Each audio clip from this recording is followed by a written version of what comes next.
So the time is 10:07. So can we do the roll call, please? Commission members Acosta, Present. Hawley, Present. Sarasaras, Present. Vice Chair Dawson, Present. Chair Tremere. We have a quorum.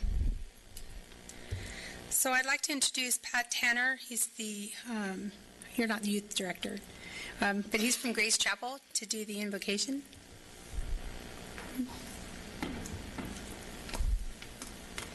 Thanks for letting me come. Let's pray. Father, I know that you have said that the poor we will always have with us. I know, too, Father, that there are people here that are deeply concerned about being a help, a hand, and as it were, of yours. So I just pray for their continued care, Father, that you would give them strength and wisdom, clarity, Father. Thank you. Thanks for this time. We pray in your name. Amen. Thanks. Thank you, sir. I'm going to go ahead and have Deputy Jordan do the Pledge of Allegiance. You're welcome. Please stand to the right of our heart. Ready to begin. I pledge allegiance to the flag of the United States of America and to the republic for which stands one nation under God, indivisible, with liberty and justice for all. Thank you. So are there anything on... Sorry, are there any things on the consent agenda that you guys would like to pull for discussion? Okay, so can we take a vote to approve the minutes?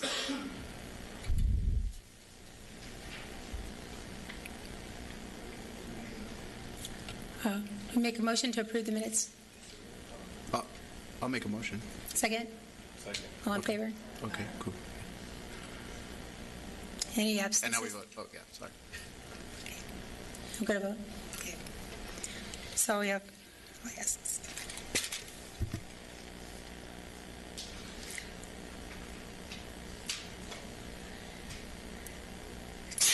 Sorry, I was trying to fight it. Okay, and we have a presentation, a homeless update from the public safety perspective. We have Lee DeRico, Public Safety Director for the City of Lancaster. Good morning, Vice Chair Dawson and Commissioners. Thank you for having me this morning. It's my first opportunity to get to speak to you and for this commission. And I think the thing I'd like to start off more is just the real challenges that are taking place within our community. We have to balance the humanitarian side of homelessness issues along with the general safety of the public at large. And so it's a continuing issue for us as it relates to our relationship with the community and then with the folks that work closely with the homeless issue that we're dealing with. And I think from that side of it, I have some numbers for you, probably some pictures, and probably a discussion of really what on our position as directed by our Mayor Paris based on an op-ed that he recently put out that's available on the city's website, and really where we're going as a community as it relates to this issue. It's very challenging. It's probably one of the high priority challenging issues that we're facing in public safety, along with things that are occurring with our criminal justice system and resources and things that are available.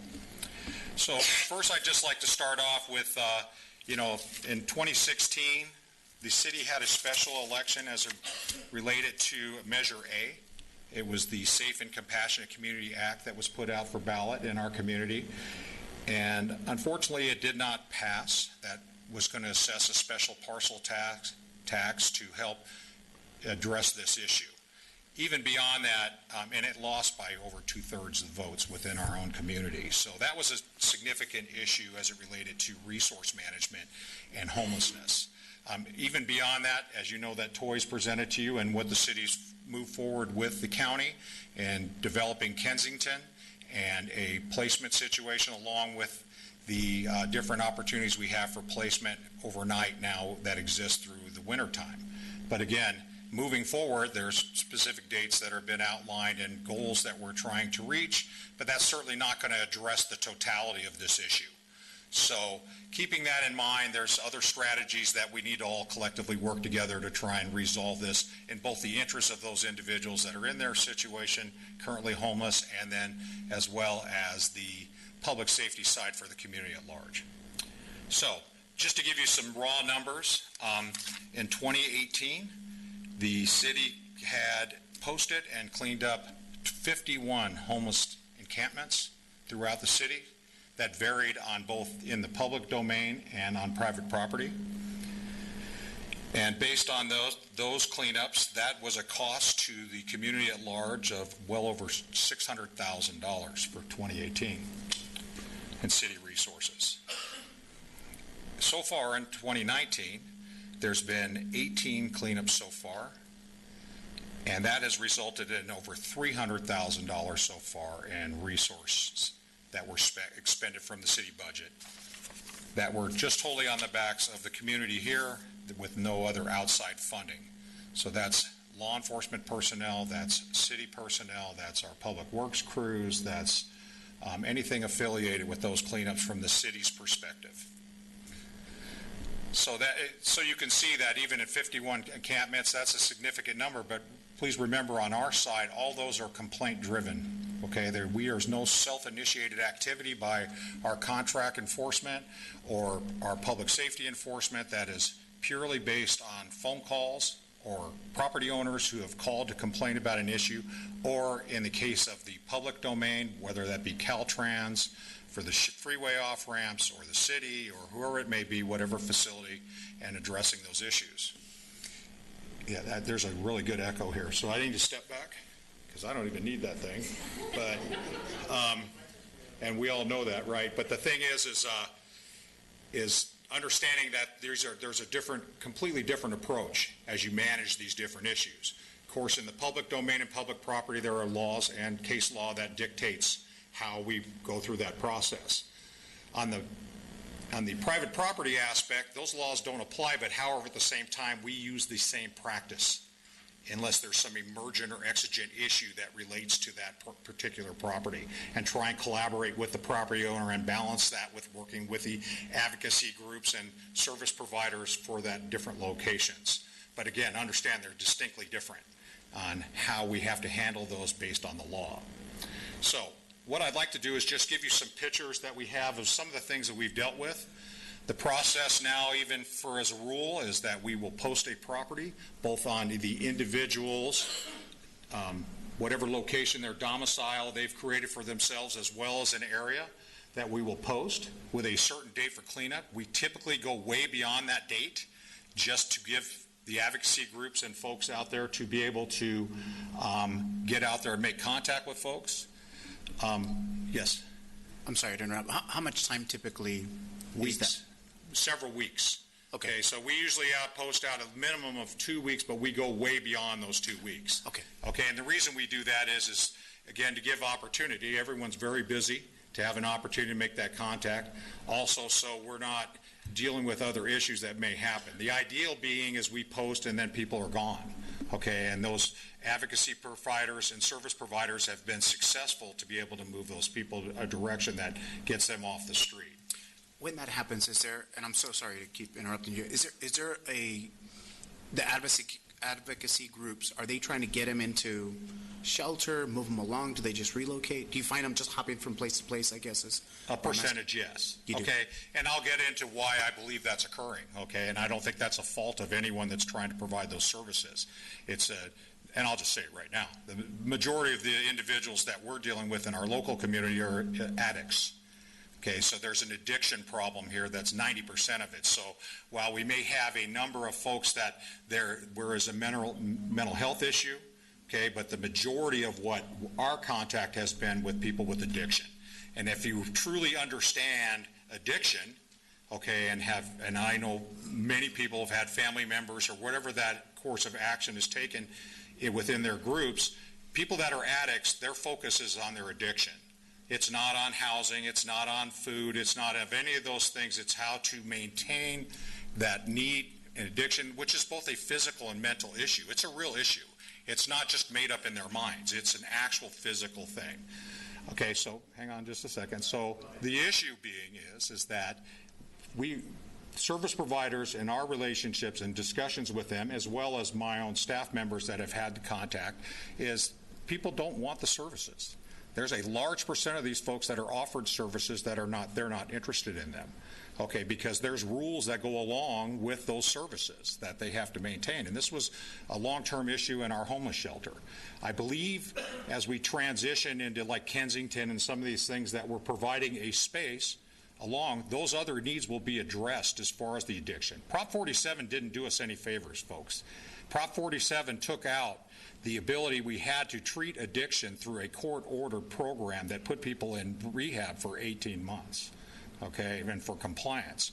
Now people that are arrested for even sales of narcotics, even beyond just simple possession, it's considered a misdemeanor, and they do time they're booked in the station, do 1 or 2 days in the county jail, and they're back on the street with the need for that addiction to be met. Okay, that has not provided any kind of, that's contributed to, I believe, what we're seeing out there in the field with the number of addicts that are currently out there in a homeless situation. The other side of it is typically addicts burn every bridge they've had up until that point with their own family members and support systems out there that have put them in the situation that they're in. But the addiction is real. It is a real issue. I don't know how you treat that when there's no leverage on an individual, because incarceration obviously was a big lever for people to cooperate and participate in rehabilitation. That doesn't take place anymore. So if you talk to groups like Tarzana and them, and the number of folks that actually had court-ordered intervention through Prop 46, those numbers have gone to zero. Okay, typically now it's voluntary, and then keeping people on a voluntary basis is not usually the answer. Okay, there has to be some compliance issue. But again, that's one part of this population. And again, as you know, Mr. Acosta, you deal with folks every day, so I'm sure you've had numerous conversations with people that participate in your program there, as well as others, that percentage are seeking help. And Kensington is going to be a place for those individuals that truly want to be housed and supported will have an opportunity to do that. And I believe that's a giant step by our mayor and council, taking that on, working collaboratively with the county to develop that. But you know, we're just going through these pictures, but you can see in some of these campsites, okay, the conditions that people are living in. So while we still go out and try to support them, I don't believe it's even appropriate for us to allow people to live in the conditions that they're living in as they currently look here. So that's one side of it. Okay, the next part of it is talking about the actual public safety risks, okay, and poses out there. And we get complaints daily of like folks are concerned to even send their family members over to certain shopping centers in our city because of how many times they may be approached in the parking lot and panhandled or even threatened. We've had situations where nearby encampments where people can't even drive through the fast food line at a local fast food restaurant because someone will step up and start beating on the windows of their car while they have their children there demanding money or other things. So we've had numerous incidents of that as it's occurred. We've also, through tracking our crime data, you know, and correlated that near like some of the larger encampments and a rise of petty theft or larceny type crimes that are occurring in neighborhoods or centers nearby large encampments. So there's an aspect of it also that affects our crime numbers. Okay, our Part 1 crime numbers are driven primarily, as Sergeant Dawson can tell you, is by larcenies. Okay, which it's not good to have larcenies, but if you're going to have a number that's driving your Part 1 numbers, I pick larceny. I don't pick homicide or assault with a deadly weapon or those type of things, but at the same time it has a impact on resources. So if you look, even if I brought to you later at another meeting just crime data and you looked at larcenies and how it impacts our service hours for the Sheriff's Department or for our contract services guys, that is by far 60 to 70% of our resource spending is dealing with larceny type crimes. Okay, now a significant number of those crimes are occurring, like I can tell you, is bicycle theft. Okay, we've recently sent letters out to our recycling centers not to accept parts from bicycles because what's happening in a lot of the encampments, we're finding significant numbers of bicycle frames, but all the other bike parts are gone. Why? Because they have a serial number on a bike frame, so you can't take that to a recycling center, okay? But the other parts are all recyclable. So we have a high number of bicycle thefts or minor thefts out of open garages or breaking car burglaries or those type of things that's been typical near some of these sites. So if you want to show some of this slide here is just to, and I'm going to give you some numbers on just homelessness as it relates to parole. This is a moment in time on a Saturday at 10 o'clock in the morning when a food service was being provided at the county library on Lancaster Boulevard. All those red dots you see are people that are either violent felons or sex offenders who are on ankle monitoring at the time of that service. That's at 10 a.m. on a Saturday, okay? That's not even counting people that are on probation on ankle monitoring. That's just parole alone. Just for some numbers on that, just recently as this morning, Christy went on and checked our ankle monitoring status for sex offenders here just in Lancaster, and as of this morning, there's 107 sex offenders who are currently on ankle monitoring who are listed as transient in the system in the city of Lancaster. So they are not at a physical address. So that's a significant thing for people to understand, that there's a number of individuals because of AB 109 and what's happening with Prop 47 and Prop 57, that a number of people who are typically would have either been incarcerated in state prison, okay, or held in the county jail are now on the street. They're being ankle monitored and they're being released to homelessness. Now, years ago, you could never be released from state prison to parole unless you had a physical address that was pre-screened by parole that established that no other known criminals were residing in that location and that there was stability and opportunity in that home. That is no longer the case, okay, since AB 109.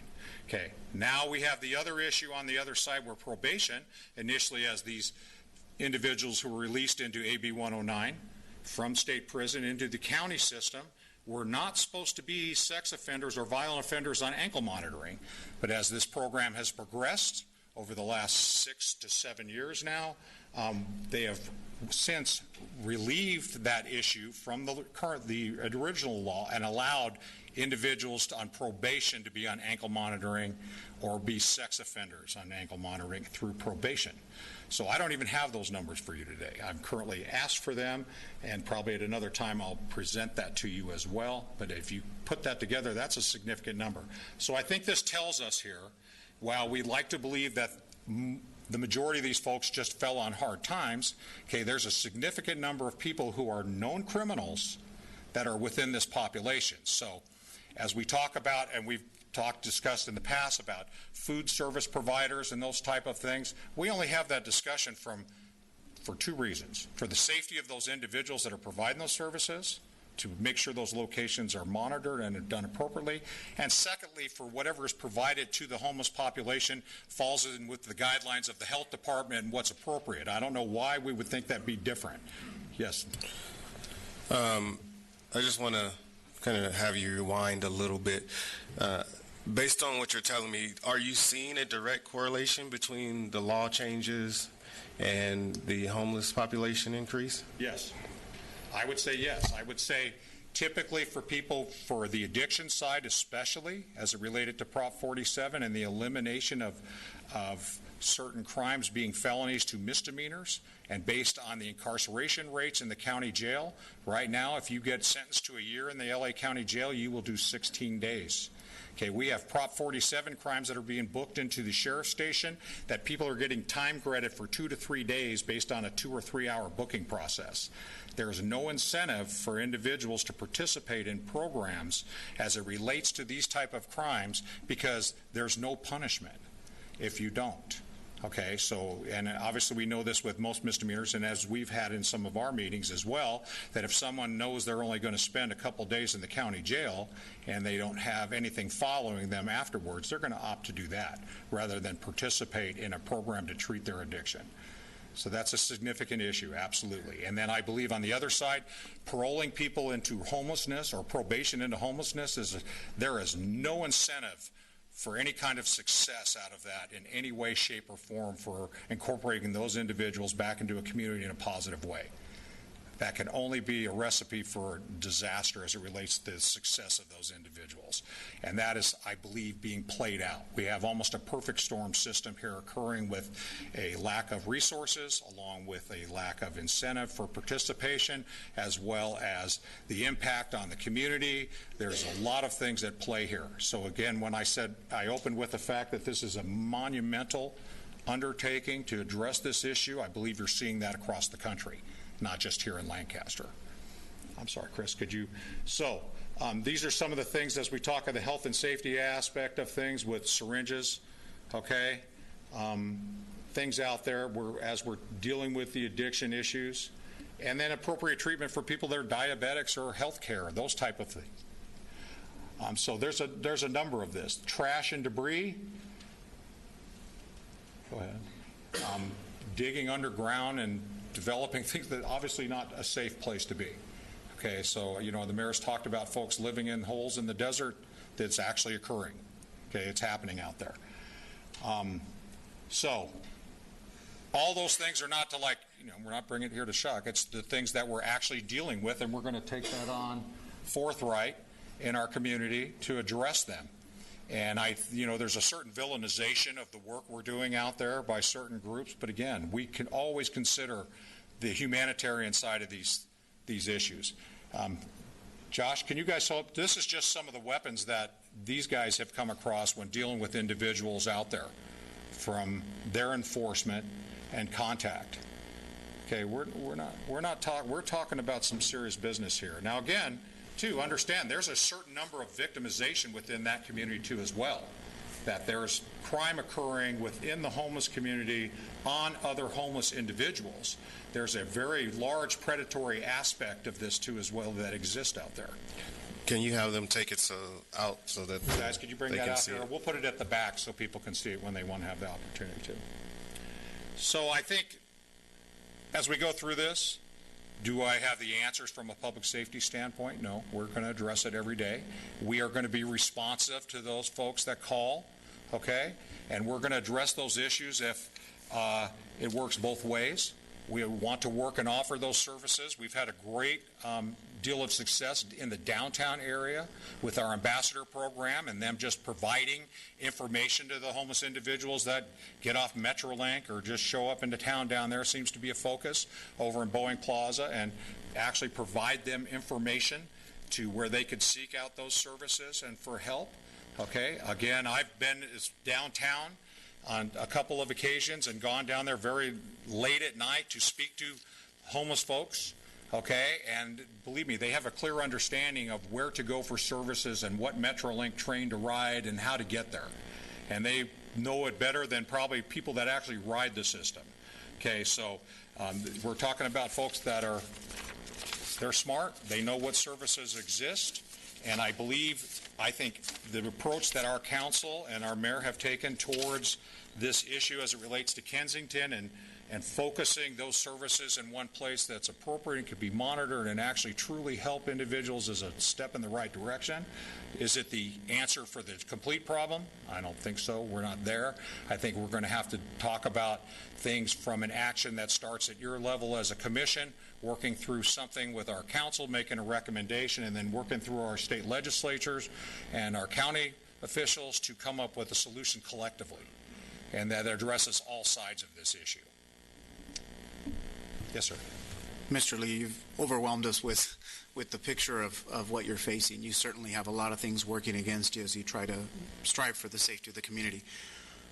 And you just mentioned one big way that we can help. Is there anything else that we can do to help you to gain some leverage, to gain some positive movement for your effort in the safety?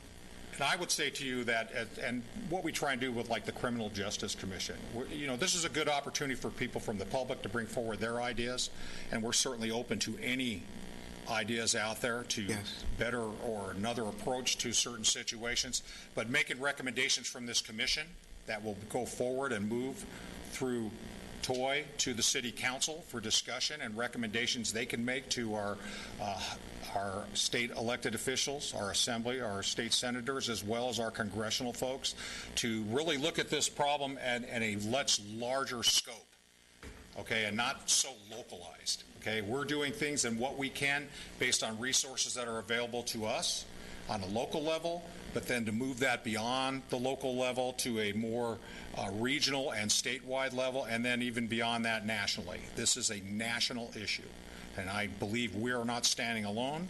We're all trying to be creative as it comes to dealing with these type of issues. At the same time, we don't have all the answers either. And, you know, there's always new things that pop up, and we just have to be flexible and adjust for that. Yeah. At the same time, LASA has been a great partner for our side of it. Shahib has done a fantastic job working with us. We rely on him to network with the other folks out there on that side. And, of course, we're not here to punish anybody. I don't want to be punitive in this effort, and we certainly could be more. Okay, truthfully, based on just the weapons you're seeing and the number of arrests we could make and things, but that's not a resolution. We already know that even on the criminal side. You're not going to arrest your way out of problems in your community. It doesn't do it. You have to get to the root of the problem. Mr. Hawley's involved in a program we instituted at a local high school just to deal with truancy started out, and it's morphed into much more than that.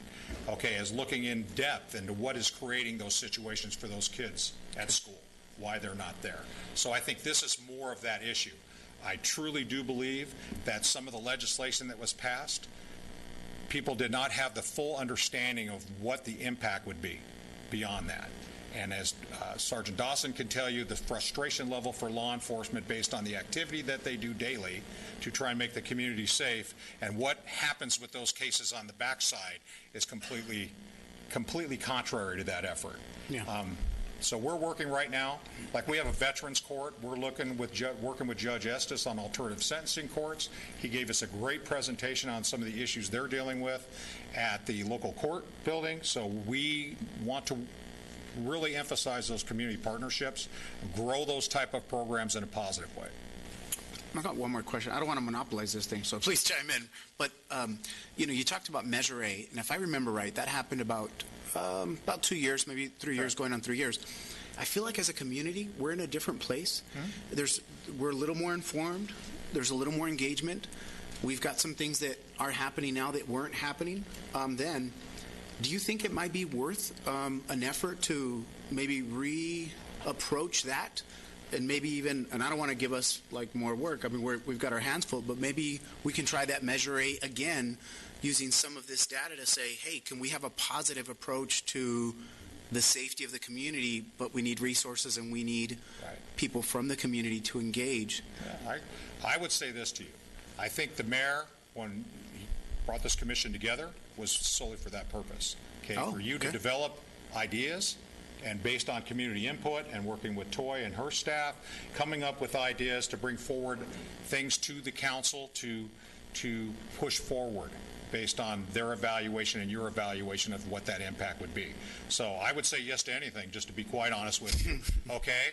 I would love not to have to spend $750,000 of the city's resources on cleanup and funnel that money into programs that have a positive outcome.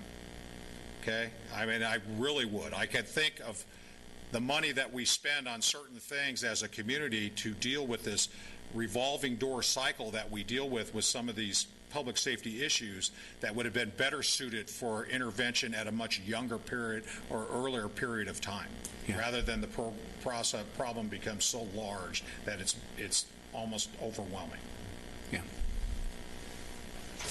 Would it be possible, I don't know if you've already done this presentation for the Homeless Coalition? I have not. Because I think if more of the service providers were to hear or see some of the things that we're directly dealing with, I think they would have a better understanding about what is actually being faced by the city as a community, as a whole.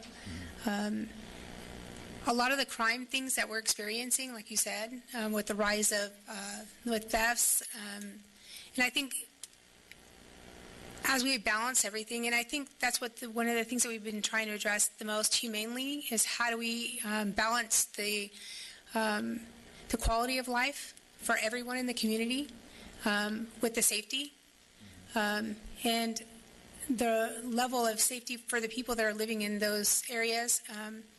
When I was at the shelter, we were feeding the homeless at the shelter. We had the opportunity to talk to people who were living there.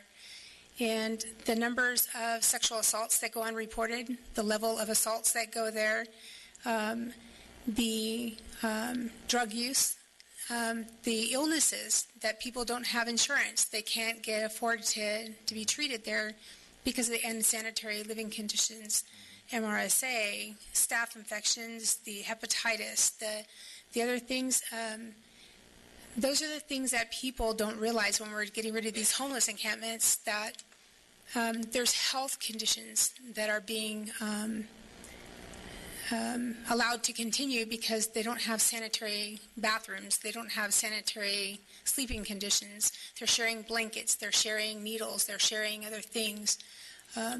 So I think when we're looking at it, it's not, and like you said, it's being demonized, but really you're doing the most humane thing possible, which is forcing them to kind of seek services or seek other means of getting shelter or getting help, getting services that they truly need. So thank you. Any other questions? I think you guys are doing great work. You mentioned that we need to get ahead of it and try to catch the at-risk population before they get to that point. Are there some programs that you guys are thinking through right now to help us get ahead of the problem? Well, and as you know, Mr. Hawley, there's things that are occurring right now with what has occurred with these propositions that have raised the number of misdemeanors and issues we're dealing with that are all divertible. So right now we're working closely with the detective lieutenant at the station as well as the DA's office and the judiciary on different ideas for what diversion looks like for those type of programs. Now, there's things we can do, and we're expanding our administrative function at the city to address that with the approval of all those individuals as it relates to certain things, because then we can deal from it in a different manner than typically the court would deal with it. Okay, so again, we need those service providers to be partners with us. We need to work hand in hand. Okay, it's not a one-up situation or finger pointing or any of that things we're at this point. Okay, we need to work together to come up with what those solutions are, whether that be through the coalitions, whether that be through the treatment centers, whatever that may be. Okay, and as we develop that diversion, is the thing that becomes a huge asset for us is having that mechanism to refer people to, and then require that participation in lieu of certain things. Okay, understanding that if the city issues an administrative cite for a fine, if that person doesn't do it, their other resources can be impacted by leveraging those resources. So it's an encouragement for people to participate. And I think that's really the direction we're going. That was the idea behind the Veterans Court, okay? And it also is the things as we're discussing with the homeless court. But typically for those type of alternative sentencing, they only want to deal with felonies, okay? So those courts are so inundated that that's what they're looking at. And really, the reality of it is, comparably, and even at the DA's filings, thousands of misdemeanors a month versus just maybe a couple hundred felonies a month. So, again, what are we doing on those thousands of individuals? Okay, what are we going to put in place that changes a certain behavior and puts people in a positive direction? And then at what point in the stage of someone's addiction is there a true intervention at some point that has leverage that encourages people to get that help? Okay, and that's really, I believe, one of the biggest focuses that would help in this situation is it's shocking the number of addicts that are out there in their homeless situation. And again, I'll read it, they've earned that status because of what their behavior for a certain point, but it becomes about the addiction. The addiction becomes the focus. And you know, I've been doing this a long time. I've dealt, and I worked narcotics for a period of time, and Russ, that's his background, and I think the thing is when you truly understand the mindset of an addict, then you can really grasp or have that experience that. I know Mr. Hawley has his own experience with family members. I have them as well, understanding that impact, okay, and that is a real issue, and so that's it. And I'm not putting up some of these numbers to to scare people, but this issue with ankle monitoring and what the state has done, okay, and then how it's impacted our local resources, even with the county and us as a city, I think it should never happen. There was no foresight with what the impact would be. And so as things come forward with the commission, I'd be happy to meet with any of you at any time to discuss these issues and hear your ideas. I would be very pleased to do that. Okay? Will you have a moment to hang around in case there's any questions that come up? No. No? Okay. No, I will if you want me to. That's fine. Just a few minutes. I know you're busy. Just maybe take an extra 5. No problem. Okay. Thank you, sir. Thank you. I'm sorry, Fran. Oh, okay. I'm learning how to work these machines up here. I was just wondering, now that the marijuana or the cannabis is out publicly and they could buy it readily, how I know it must be impacting the homeless a lot because there are probably a lot of users in the homeless community. How can we maybe I don't know how can we as a community stop? I know that I know that Lancaster doesn't want to sell cannabis in our city here, but they can go out anywhere, go right down the street to Rosemont, and they can go all over and buy it. But I guess my question is, what can we do, or how can we control that as a community? Well, yeah, I know it's a very impossible question. that's a tough one. Yeah. I will tell you, the city of Lancaster does not allow for distribution of marijuana. That does not happen in our city. When it does come arise, just the Deputy Jordan just recently the other day, the deputies located an illegal grow over 2,000 plants and seized it and will prosecute the owner of that property. Okay, the thing is we have not had anyone open yet in any of our cannabis facilities. We have someone that's probably nearby doing that. The security plans that we've required from a city in our review have been significant. Okay, so there has been some denials based on a lack of quality of their security plans. So we're not just allowing anybody that thinks they can grow weed to go out and grow weed. It's not happening. Okay? Is there going to be the black market side of marijuana? Always has been and probably always will be. I will tell you that's not typically what the guys are seeing out there. We've had issue with synthetics, things like that as well. We've had some actual overdose death with synthetics, different things that have occurred out there, and I can certainly bring a presentation to you again. I'd be happy to do that on just what that impact has been as it relates to narcotics and homelessness. Thank you, Okay. Mr. Thank you. And I don't believe we have any questions from the audience. So You don't have any? I get to go? Okay. Vice Chair, before Lee goes, I just want to say thank you to Lee and to his staff. They are not always seen as the heroes, but the role they play is, as you note, significant to addressing the issue and the impacts of homelessness. Our plan that was presented to you and adopted, that moved on to the City Council, goal number 4 of that plan was public safety, and it was specific to the public safety of all residents to ensure that it was safe and clean. And so I just want to, sometimes people see us as working on 2 sides of the house, and that's not the case because it's a big pie, and there is a public safety piece of it, there's the programming side of it, the partnership side of it, and they all come together to address this monumental community issue. So I just wanted to say thank you because these guys and gals not here, they see a lot of craziness out there, and I could not imagine coming across some of those weapons that they showed today. And as a resident and as a mother, I say thank you. Yes. And there was an interesting weapon on there. The zip gun. The zip gun. And, of course, Nigel knew what that was immediately. We'll be talking about that later. Thank you, Lee. Thank you. Thank you. Thank you, Lee.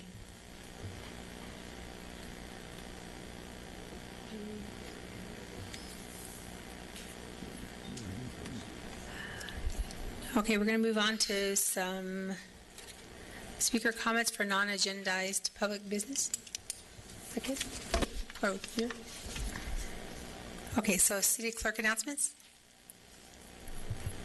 Any person who would like to address the Lancaster Homeless Impact Commission on a non-agendized matter may complete a speaker card, which can be found at the back table of the council chambers. Please fill out the cards completely and print out as clearly as possible. Individual speakers are limited to 3 minutes each. If you choose to ask a question during this time, any response by the commission members will not extend your 3 minutes. State law prohibits the commission members from taking action on items that are not on the agenda, and your matter will be referred to the city manager. Thank you. No? Our first speaker is David Paul.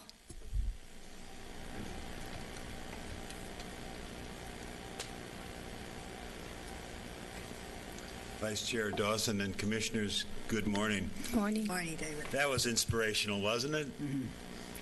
You know, what inspires me is the commitment of everyone in this room to work on this problem. And I know we all come at it from different directions, but I just try and see the big picture sometimes. And, you know, what this is it's a failure of the system. And I've thought about this before. When we talk about these sentencing guidelines, you get a year and you serve 2 weeks in jail.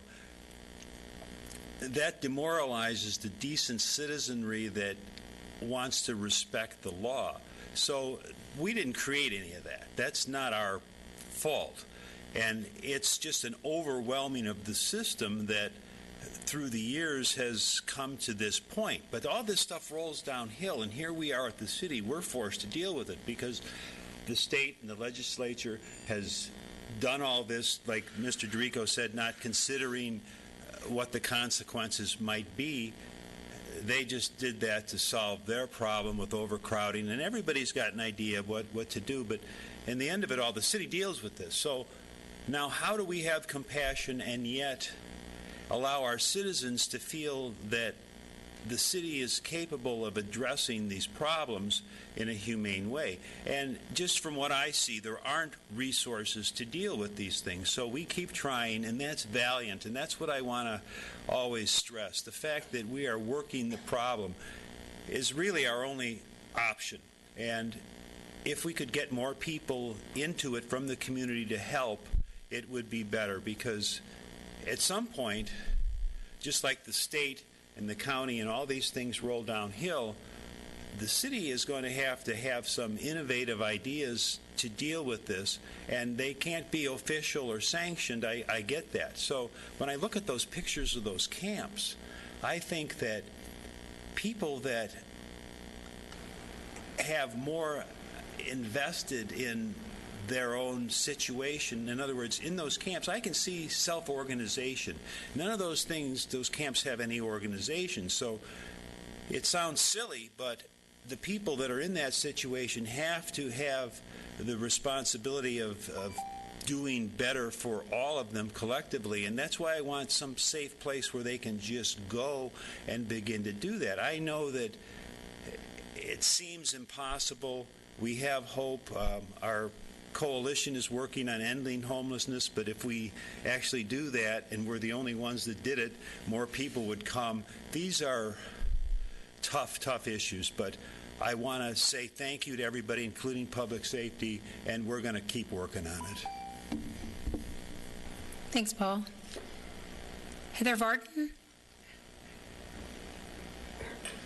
Heather's with the Valley Oasis. Hello. Good morning, everyone. Good morning. Good morning. I just really wanted to piggyback. I know everybody here is in the same fight.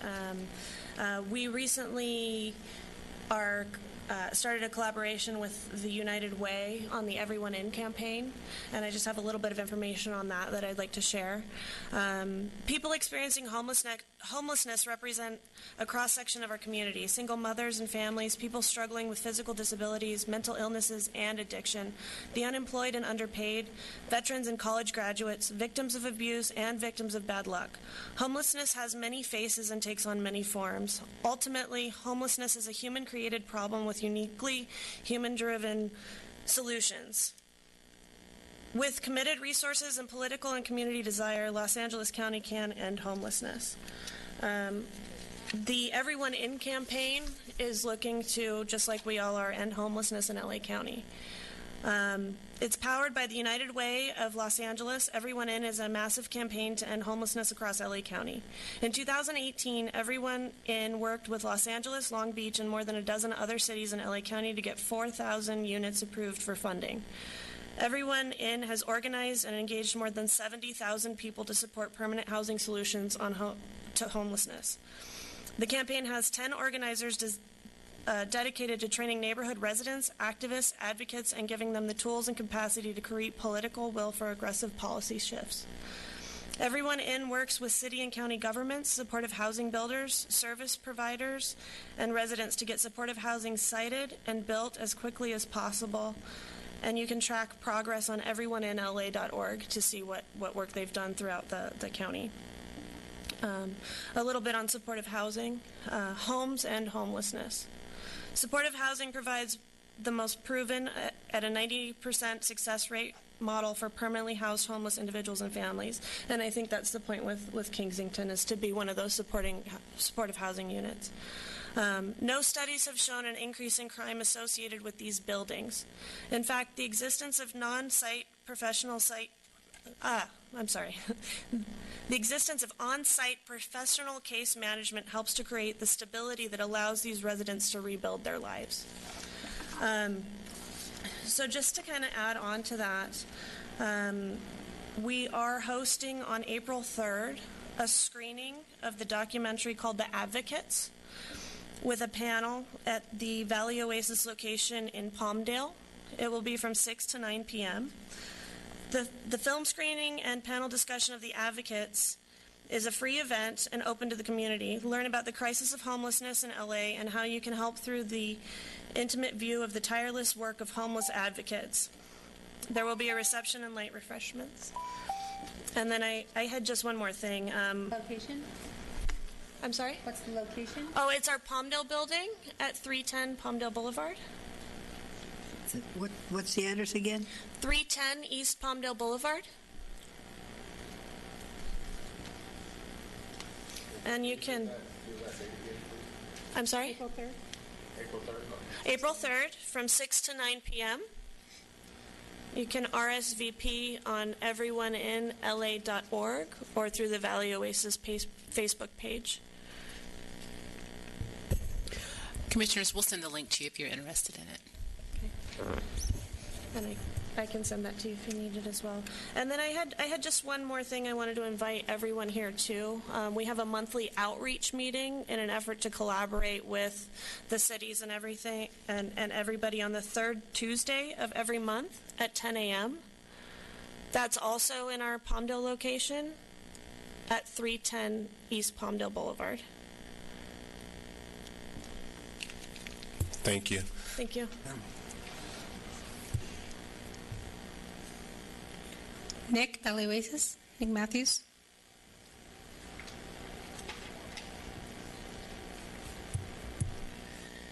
Good morning, everybody. I had something today that really saddened my heart, and I wanted to talk to you guys about it. Can't hear you. I'm sure you guys all know Sarah. She came here, a couple times talking about her project Black Cat, and she brought a face to homelessness and what it really was. We need to understand where people are coming from to help, fix the problem, right? And without that thorough understanding, we're not going to come to resolution.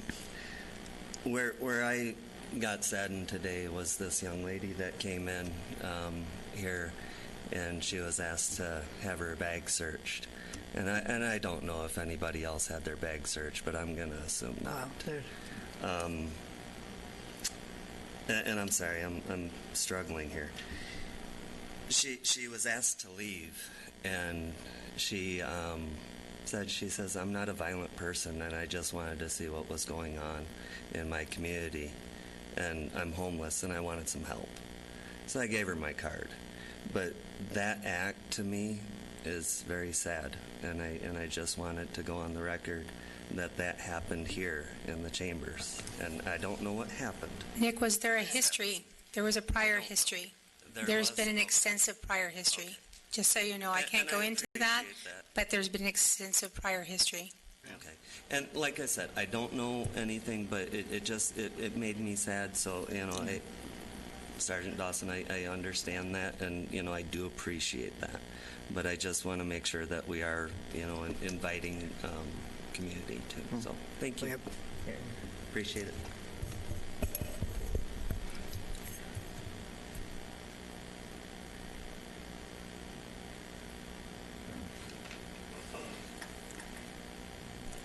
Cynthia Holland.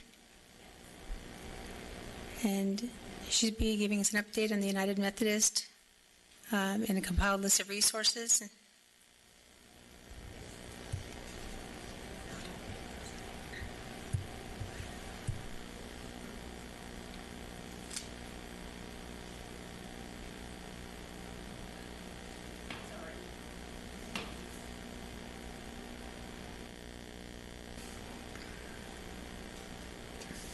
First of all, I have a handout for the people. Did you want the handout? Yes. Okay, good. And for Toy, too. No, I'm okay, So I think I have, let's see, 1, 2, 3, 4. Hector's yes, copy, thank you. Okay. Well, thank you for having me. I'm kind of giving you an update what's happening with the Lancaster United Methodist Church with Pastor Terry. Thank you. Now, I came here last time, and what I've been working on is this packet. And what it is what is already in place for the homeless. I've compiled it. I've talked to the people in charge of the different organizations, and they were very helpful, and they helped me with my packet. Also, the city was very helpful, and especially Grace Resource. They're really a wonderful outlet for the homeless, and I think the homeless feel comfortable there. With these other programs that seem to be a little put off. This is only my opinion, of course. Now, so everybody's been really cooperative with me, and it's really great that I could get all the information for the people. This is going to be in a packet, and it's going to be a little booklet, and they're going to give this booklet out to the people that come on Tuesday and Thursday for the lunch. And then I was going to also have it available for other people to come to the Methodist Church and to pick up one of these little packets. So I think it should be a kind of a neat little thing. They're going to be able to have it in their knapsacks so they can refer. Now, they're all willing, except there's one exception. And this, I think, is a very important section for the homeless, for their needs, is transportation. Now, according to the Antelope Valley Transportation, they have discounts for disabled, seniors, and also the vets. The vets get to ride for free. Now, nothing is in place for the homeless. This is one of the things I was wondering if they could get some kind of pass for the homeless. And maybe you guys could work on that. I don't know how the whole process is. But they need to get out to the shelter on 60th. I also have been looking through your plan, very good plan, and it says it needs help from the community. Thank you. Mrs. Cindy, thank you so much for your efforts in gathering the data and for your willingness to come and show up and be part of the coordination. I've had some conversations with Pastor Terry Van Hook, is it? Yes. And follow up to our conversations, and we've agreed to get together to see how the church can coordinate with the coalition and with some of the efforts that are online so that we can do more together. Yeah. And so you're definitely a starting point. So thank you so much for your efforts in making that possible. Okay, sure. Yeah. Thanks, Hector. And before you go, I just want to say this looks like it's very well organized and thought out. So I think this is going to be a great benefit for those who get the packet once it's completed. Yes. Thank you. Thank you very much. I did a thorough search.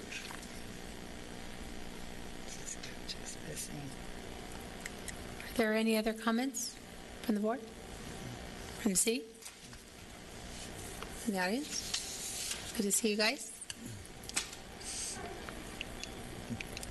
Thank you all, and thank you, Nick, for your very thoughtful comments. It was duly noted. She's a very sweet young lady. Today was a good day, and I'll leave it at that for her privacy. But I thank all of you guys for your ongoing contributing efforts. I think we're on the right direction and very, very inspired by the things that have been accomplished already and where we're going. And I feel very blessed to be part of this. And that's all I have. Mm-hmm. I also want to thank you, and thank you for your efforts and all the time you've put into this, because I know it's a lot of work. And I appreciate everybody else that's come here. And with the collaboration of what you all do out there, hopefully, like we've been speaking about, we can all get together and get some resolutions. It's going to be tough, but I know we can do it if we all stick as a one entity. Thank you very much. Meeting adjourned?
We live in a region prone to extreme events, like earthquakes, wildfires, floods, and storms. While your government's infrastructure and response systems are designed and built to minimize the risk of impacts of such events, these systems alone do not eliminate the risk to life and property. Preparing for and managing emergencies is a shared responsibility. Los Angeles County residents must do their part to plan for these events and understand the significant risks they pose. Awareness and planning are critical. Complacency leads to loss of life and property. Winter storms bring with them the danger of mud and debris flows in steep hillside areas, especially on slopes scarred by recent wildfire burn areas. Being prepared is your best defense. Know your property's risk factors, clear drainage paths, and use sandbags to direct runoff and to protect structures.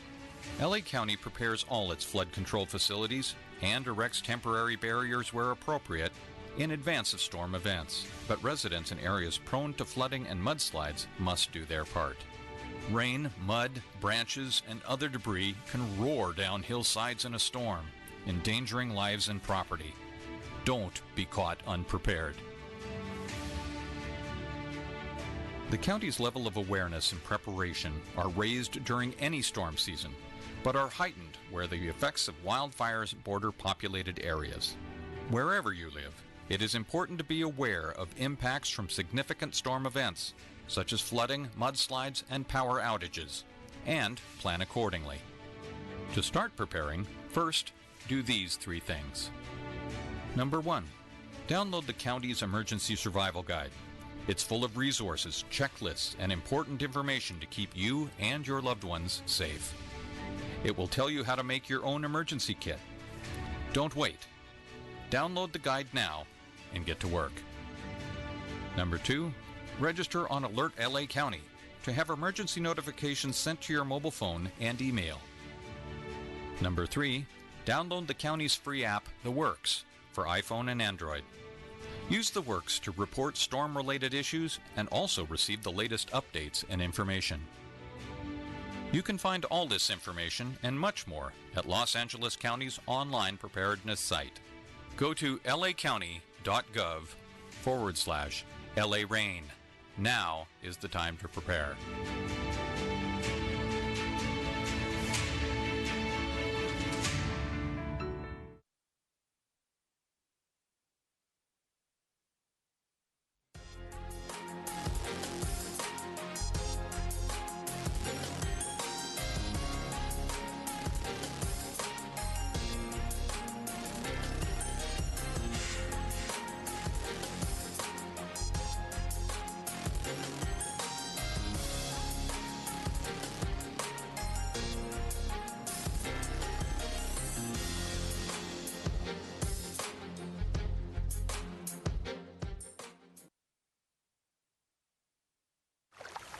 Waste management is helping businesses and communities recycle more and use fewer natural resources. Take the next 20 seconds to recycle something and improve your own environment.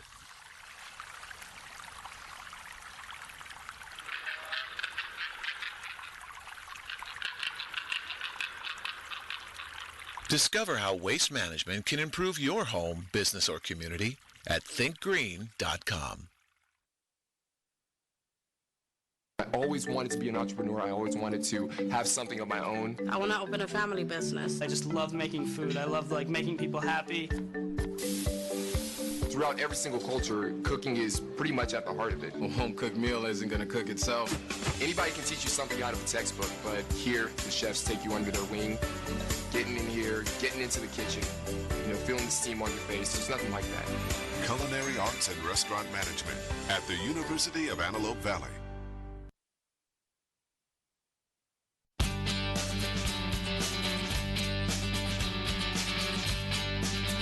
Motivated to become the first net zero city in the world, Lancaster embarked on new efforts to produce more energy than it consumes. Foremost was the creation of Lancaster Choice Energy, California's first community choice aggregate, offering renewable energy at affordable prices.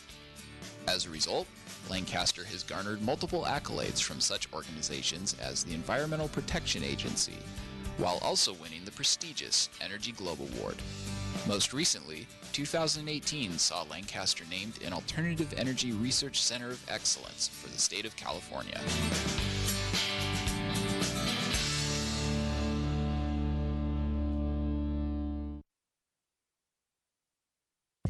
Ladies and gentlemen, my name is Patrick Garrett, and I'd like to welcome you all to the Cecil Royal Gear Fire Combat Training Center. Former Secretary of State Colin Powell said, "There are no secrets to success. It's a result of preparation, hard work, and learning from failure." I need you all to remain hungry and pursue your careers with a vengeance, just like you have for the last 15 weeks in this academy. Class 149, welcome to the proud tradition of the fire service. I encourage you all to remain humble, to remember that you accepted this position to serve others, often in their most difficult moments, and to remember that you will be part of the world's finest fire department. When I put this badge on, I recognize it is way bigger than me. You're here to serve. You're never up. Our motto, proud protectors of life and property. Remember this, to always do your best, to recognize that you are here to serve others, and always make us proud. Congratulations, you are now County of Los Angeles firefighters.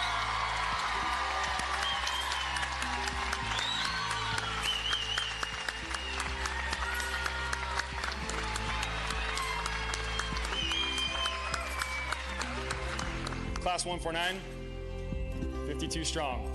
Iron sharpens iron. We made it. I just want to lay out this challenge to you. Face everything and rise. I have faith in each and every one of you. We all helped each other through the bad times and the good times. I know we're going to rise up to this challenge, and we're going to represent LA County and be part of the greatest fire department in the nation. Class 149, I thank you. Congratulations.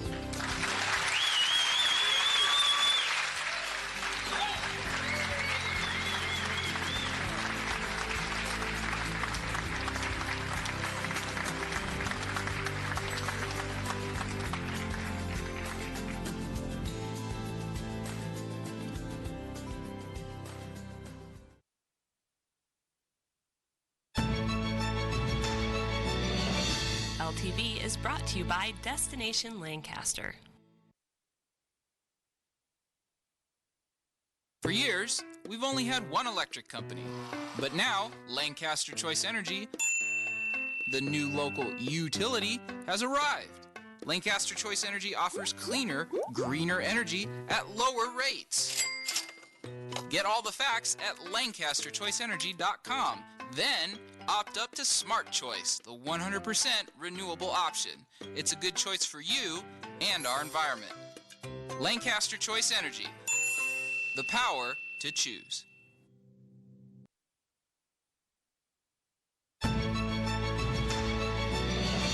LTV is brought to you by Waste Management.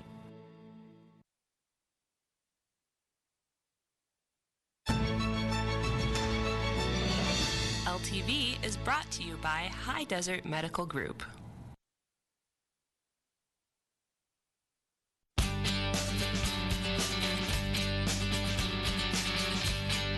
In 2013, the city of Lancaster became the first two-time winner of the Eddie Award, presented to Los Angeles County's most business-friendly city.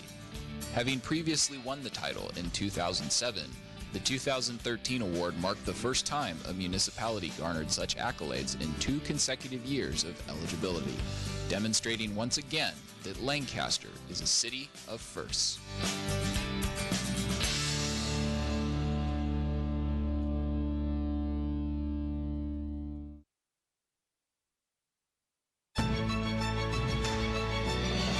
LTV is brought to you by IBEW Local 11.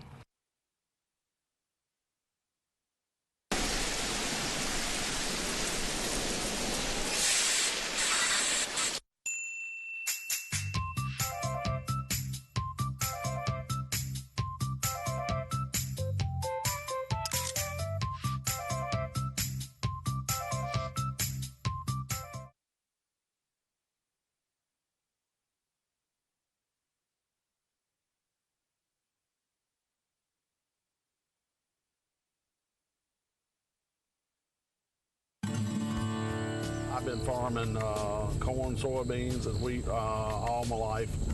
Used to farm some cabbage and potatoes, but no, I never thought I'd be farming wind. In 2016, wind energy technicians was the fastest growing job in the United States. Now I think we've actually been surpassed in 2017 by solar technicians. If someone would have told me in high school, like, yeah, you're going to find a job in renewable and like you're going to like it, I probably like, hippies, you know? What's exciting about solar is how quickly the industry is growing. We can use printing-based technologies to produce a complete solar cell. We'll be able to make it cheaper, better, faster.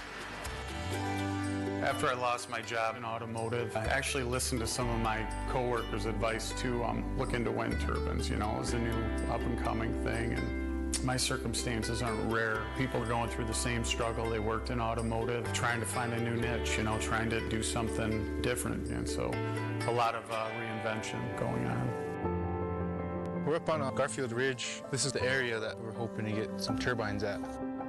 There's a good number of us that want to push for renewables because we're thinking about our children and our grandchildren already. Block Island was a very unique sort of test case for offshore wind. I really felt how great if the littlest town in the littlest state could be leading the country in renewables. The introduction of those elegant sculptural symbols of a better future are exactly what Block Island is about and should be about. We talked about the 3 green dreams, which is solar to capture the sun's energy, battery storage to hold it so we can use it anytime we want, 24 hours a day, and use that energy stored to power our lives. It doesn't take a genius to recognize green energy can bring back American industry in ways we haven't even dreamed of yet, because it requires rebuilding everything. The energy solutions are here, and if we build them, it means jobs, right? It means prosperity.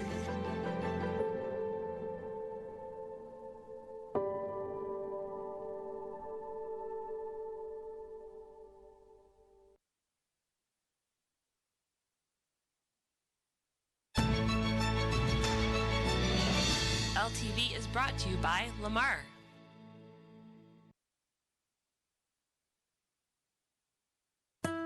Are you linked in with your hometown? The City of Lancaster is now on LinkedIn, and we're inviting residents to connect with us. Here you can view postings on current career opportunities with the City of Lancaster. Stay tuned as we continue to add to our LinkedIn profile. Connect with us by searching City of Lancaster on LinkedIn today.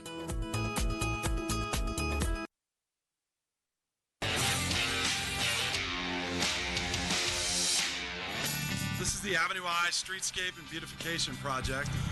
One of the things we look at when we take a look at construction projects through Revive 25 is we go in and we do pavement analysis. And based on the pavement distress here along Avenue I, it was found that the asphalt has exceeded its usable life, so to speak. This road was actually constructed around 1930.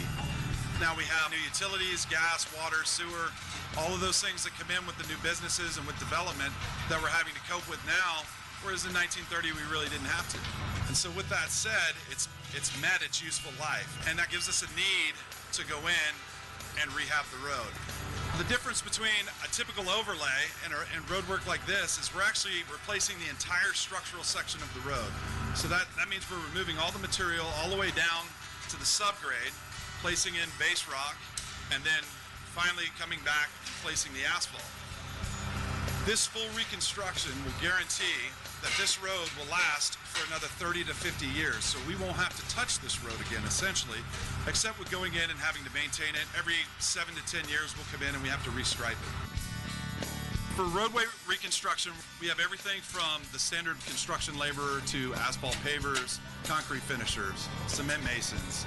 Just on this particular job alone, on the contractor side, he's probably going to employ up to 90 to 100 employees. That's just for this particular project.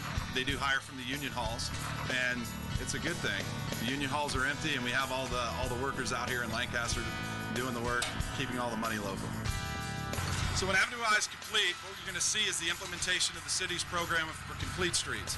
So we will have 2 lanes of traffic, we'll have a bike lane, and then we'll have frontage parking on the north side of the road, along with several ADA upgrades And then also you're going to see brand new planters that are going to be installed on the exterior portions of the sidewalk. And then we're going to have planted medians with mature trees. So in terms of just seeing a wide open thoroughfare just with pavement, that's all going to change. As part of the beautification process, we're going to go through and we're adding sidewalks, we're going in and we're replacing driveways, and we're making everything handicap accessible per our ADA transition plan. You're going to start seeing landscaping and basically the things you really look for in a hometown versus, you know, a major thoroughfare full of asphalt.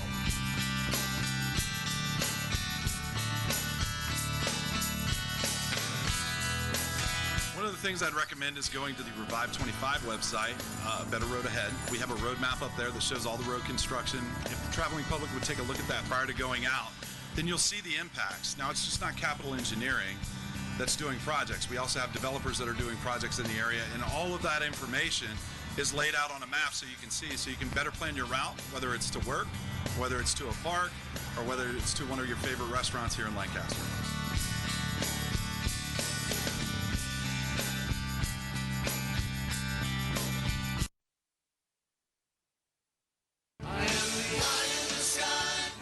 Why me? Sailing away. Your heart has a cover. Ven y baila nuestro lado. Too young and don't be careful. Hold on to the from the start.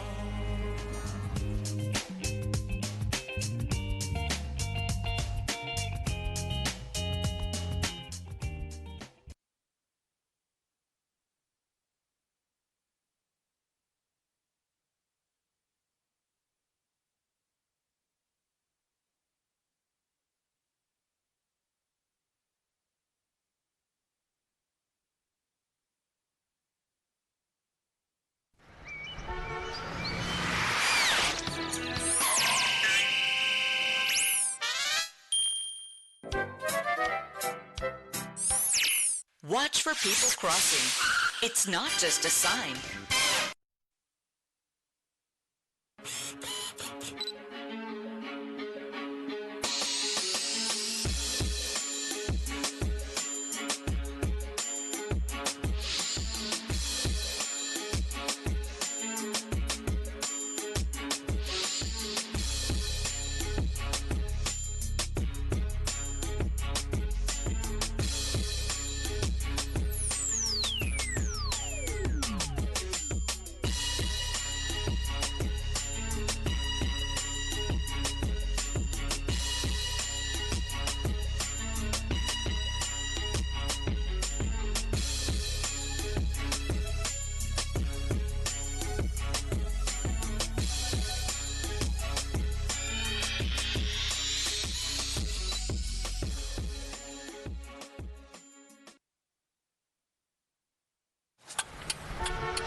Drivers, turn right when everyone's safe.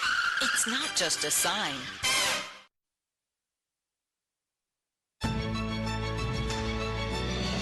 LTV is brought to you by Learn for Life Concept Charter Schools.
LTV is brought to you by Remax All Pro.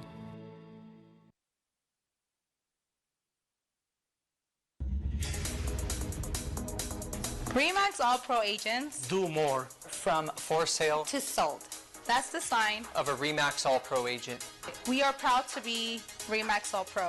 Nosotros somos RE/MAX All Pro. Hi, I'm Kenny Traciano, broker owner of RE/MAX All Pro. At RE/MAX All Pro, we're more than a company, we're a family. The most beautiful offices in the Antelope Valley. RE/MAX is #1 in the world in real estate for a reason. It's just the people are very nice. You feel right at home. It feels exactly like a family. Cutting edge marketing, community involvement. RE/MAX All Pro is driven by a conscience toward the community that is bigger than just real estate alone. They strive for the greater good in many areas, and this value is also reflected in the atmosphere of the office. They offer great resources and are quick to help. Not only do they deliver for their clients, they also love and support their agents. They support our individual victories and support us when the going gets tough. The agents are loyal, dedicated, passionate, resourceful, and trustworthy. That is the sign of a RE/MAX All Pro agent. We are RE/MAX All Pro. We are RE/MAX All Pro. When you want the best for your clients and you want the best for your business, you want RE/MAX All Pro.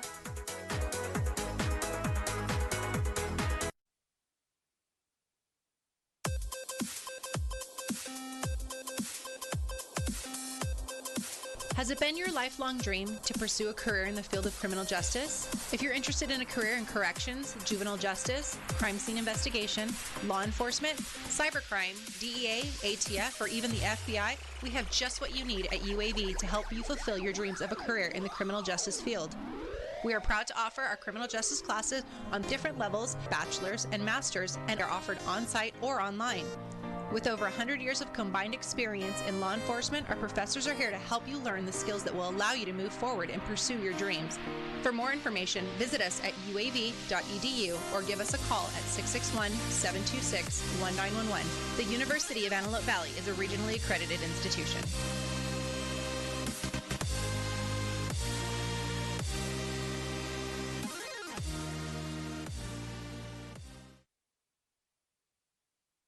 So how about that party last night? Woo! It was fun, but that's a lot of trash. I just don't know if I can do it. Come on, are you a trash can or a trash can't? I'm a trash can. You're a what? I'm a trash can! Say it proud. Can!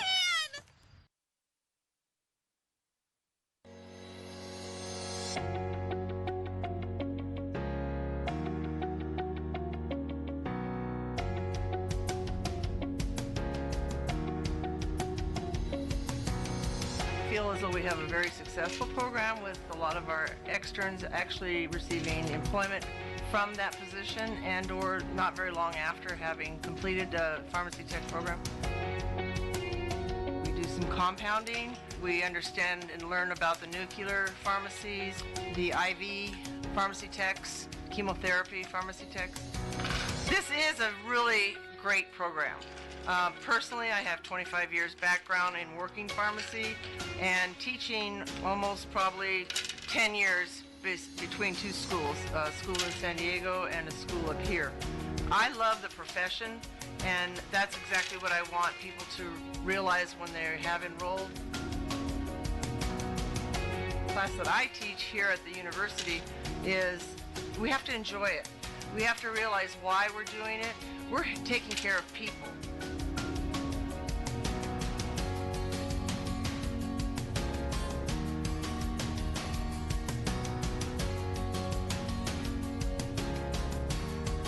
My name is Claire Upchurch. I'm a pioneer instructor for pharmacy technicians at the University of Antelope Valley. I hope you join us.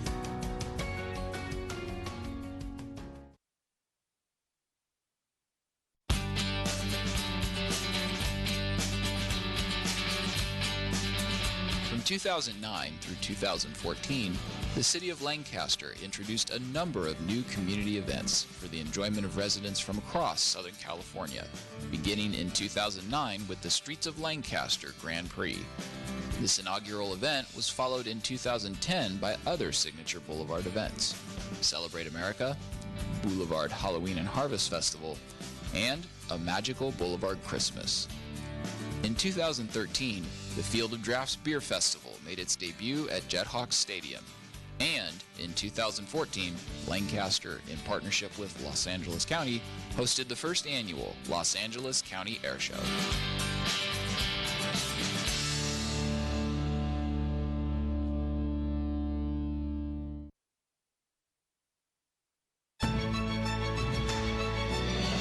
LTV is brought to you by Toyota of Lancaster.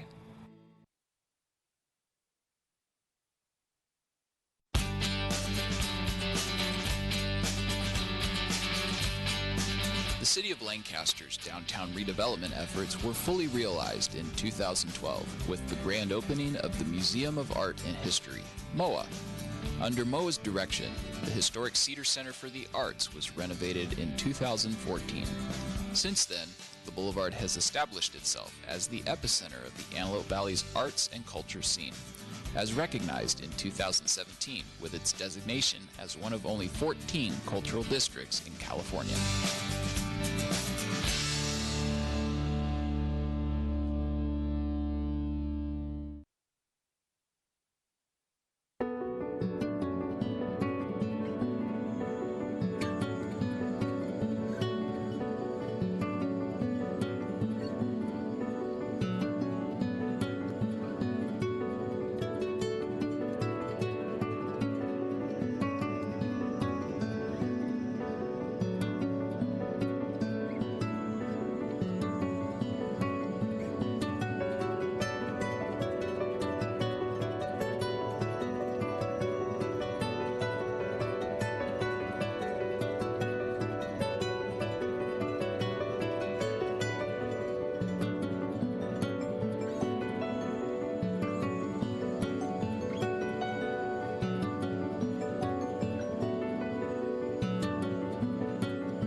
LTV is brought to you by Destination Lancaster.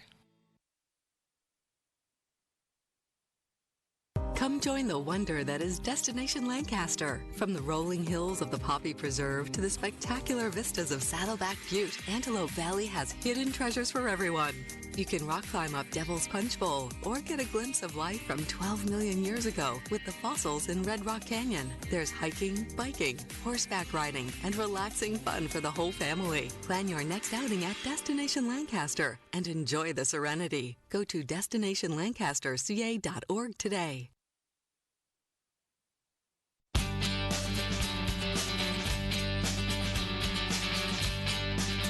In 2010, Lancaster's downtown district, the Boulevard, underwent an award-winning renovation. Further vitality was infused into the downtown area with the development of American Heroes Park, also in 2010. The Boulevard transformation and surrounding downtown development has attracted dozens of small businesses, creating hundreds of jobs for Lancaster residents, all while serving as the cultural hub of the Antelope Valley.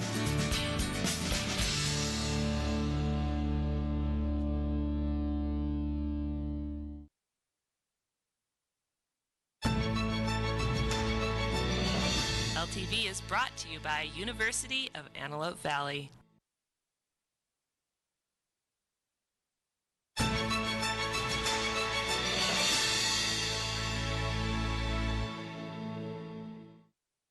My childhood, I was born in Edmonton, Alberta, Canada, a long time ago, a war baby, although my father and mother at that time ran a little grocery store. I was raised behind a grocery store in Edmonton, and my childhood was one, when I think back, was comfortable in that there were always groceries, we were always fed, and there was always a lot of people around because of the customers coming to my father's store.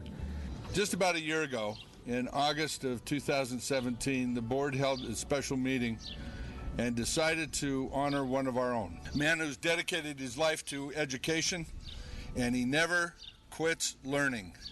My cousins and I just hung out there all the time, building forts, playing in the woods, discovering nature. And I think, believe it or not, probably starting to develop, or at least plant the seed of my interests in nature and biology, zoology, things like that. Dr. Uhazy is an amazing man. He has been a champion of STEM education in our valley for over 30 years. His presence in not just the classroom, but in community meetings, in every activity that he does, is consistently thoughtful, is consistently engaged, and always passionate with the focus of doing what's best for his students and for the people of this valley. Going to school with so many children from so many different places, different nationalities, was really rich. But also being close to the air bases, I developed a huge interest in aircraft. I had the pleasure of standing on the Great Wall with Dr. Uhazy a couple of years ago in April, and he got into a discussion about worms in sheep with a lady from Australia.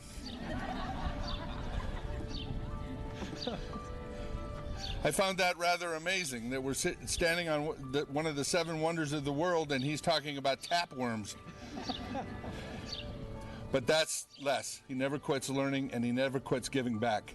My initial desire, I was always interested in science, always asking questions, and I know I have many of my early year report cards, and it said if Leslie would only pay attention. But I don't know whether I was a dreamer, but I certainly enjoyed the aircraft, and I enjoyed going into the woods and discovering things and collecting frogs and things like this. I became interested in aeronautical engineering, and so by the time I was in the 5th, 6th grade, my buddies and I were making airplanes, designing airplanes on butcher paper. My father had big rolls of butcher paper, so we could roll it out on the floor and draw something, frame it up with balsa wood, and then try to fly it. And of course, we weren't very successful. Dr. Hayes is kind of a staple among all the deans. In every meeting, he's involved in a variety of activities, and he's always looking at the interests of the students. Everything he does, he's focused on how the students can improve. How can we provide services to students that needs it? How can we maximize students? And I think what's awesome, he doesn't shy away from new ideas. He is a top-notch professor, cares about his kids, thorough thinker about how do I deliver the content so that students will understand it, and engaging, passionate about what he does. And it comes out in everything that he's involved with. Late 50s, early 60s, going to high school and then on to the University of Alberta. As I was doing my graduate work, and because of that experience as a demonstrator, I really realized that this is what I want to do. And as TAs, we were required to lecture for first 45 minutes on a topic and then conduct the labs. As I came to realize, especially after my first year of teaching, I had never taught such a diverse group of students from every type of background and experience. It was a wonderful experience for me, and I came to realize how important community colleges are for so many people. Well, as a dean, he's always working at helping the division grow, expand the division, find opportunities for us to get additional resources, update our equipment, supplies. He's always fighting for the division. He's not worried about people getting mad at him because he's fighting to get the division to grow. And by us growing, we're helping other students, and students are growing. So his contribution's been extremely important. And he has given three decades of complete service, not only to our students, to the faculty and staff, and to the entire college community, but to the entire community.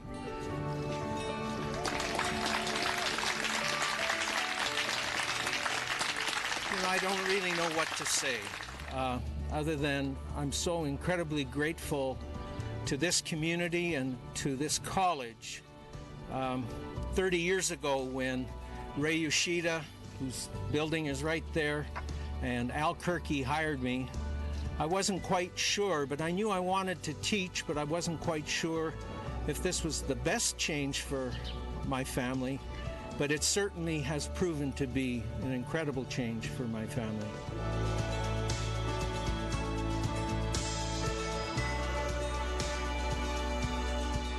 I remember my father saying about people who came to his store that if you cut them, they'll bleed. If you tickle them, they'll laugh. We're all people. We're all trying to live, and we treat them with respect. And so I learned that.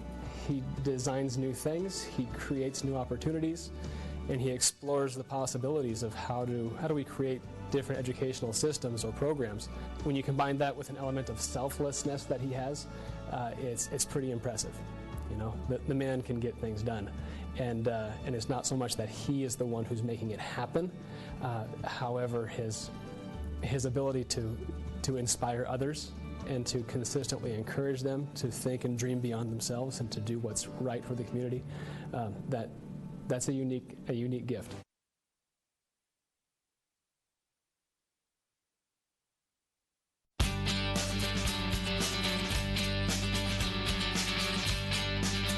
Lancaster is now home to world-class medical facilities, providing residents with industry-leading healthcare services. From 2012 through 2014, many organizations, including the City of Hope, Kaiser Permanente, and the County of Los Angeles, have opened state-of-the-art facilities in Lancaster. The growth of Lancaster's healthcare services continues into the future with the development of the Lancaster Healthcare District, anchored by Antelope Valley Hospital.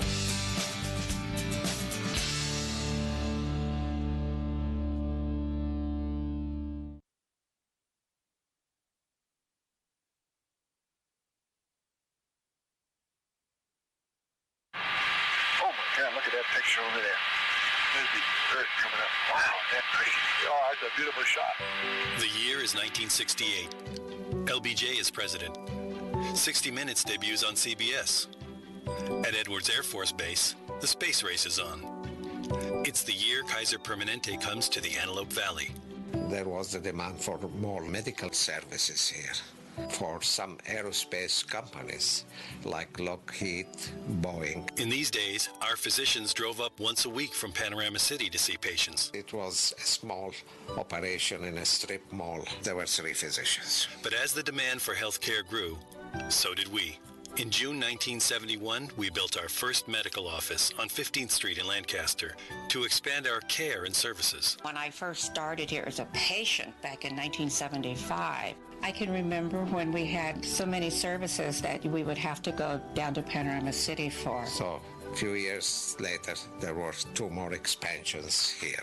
By 1980, the West Building was complete, but we ran out of space. A lot of non-aerospace companies asked Kaiser to provide health care for their employees and their families. We very quickly built a manufactured building, which we call the East Building. By 1996, we ran out of space again. We're still on the original site, but we look a lot different these days. Over the years, the Lancaster office grew up and out in every direction to provide what members wanted most: great care, close to home. It's just incredible joy to watch us grow and expand and offer more and more services to our members. In 2003, good news for our members in Palmdale. They got their own medical office. We realized that the East Palmdale location was really lacking in medical facilities, so we decided that that would be the perfect place to put a medical office building, giving our members the right care at the right place at the right time. By locating the clinics near to where people live, it's more convenient to get the preventive care services completed, the cancer screenings, visits to control their diabetes and high blood pressure. And what better way to expand local service than to partner with the Antelope Valley Hospital? We work very closely with Antelope Valley Hospital administration to make sure that their quality and service standards are up to our own. They couldn't do better with our care, and our own physicians, our own Kaiser physicians, actually see and treat our patients. We owe it to our patients to send them to the best place. And with the opening of our Antelope Valley medical offices, it's more convenient than ever to get specialty care in the Antelope Valley. When you have as many members as Kaiser has here in the Antelope Valley, there's always this constant demand for more and more services up closer to home. Kaiser has been faithful in providing that. And now with a large specialty facility, we have here in the Antelope Valley easier access to the services that Kaiser provides for its members. Our mission is providing convenient access to affordable, high-quality care and service. And we've been delivering on that promise since 1968. Today, we are still the provider of choice in the Antelope Valley area. Our facilities in Antelope Valley take good care of the planet too. Our medical offices use sustainable energy design and put Lancaster right on track to achieve its goal of being the alternative energy capital of the world. Throughout the many years in the Antelope Valley, our goal has been to be a part of this community, not just in it. The Antelope Valley Family YMCA has enjoyed a 30-year partnership with Kaiser Permanente. Since 1988, Kaiser Permanente has provided us with community benefit grants that support our healthy eating, active living programs. I think there's a real need for doctors to know people in the community, get involved in the community, and even volunteer in the community. Our daughter got married just a few years ago, and our pediatrician, Dr. Tadrose, came to the wedding. I see that with Kaiser doctors on a regular basis. Our community partnership extends to the many programs we're proud to support. I was a city councilman and mayor here in the early 90s. One of the things I knew we could always depend on is when there was an issue within the community and there needed to be a partnership built, Kaiser was there. We have kind, caring physicians and staff, and our patients love it here. In 2018, we celebrate 50 years of history in the Antelope Valley. But more than that, we're celebrating 50 years of gratitude. We are deeply grateful for the commitment and the compassion of our physicians and our employees. And we are equally grateful to our Kaiser Permanente members in the Antelope Valley. We thank them for putting their trust in us to care for their loved ones like members of our own family. And we look forward to caring for future generations. Thank you.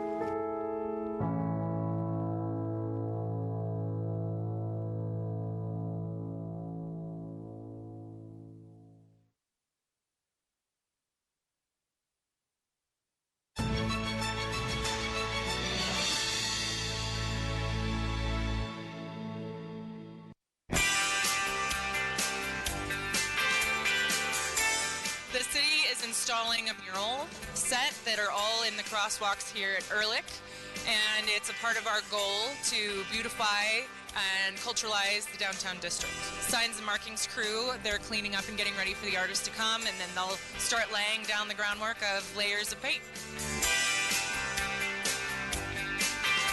With traffic safety and administrative community services is another department that we're working with on this project. It's really nice to see all of us working on different elements of the project.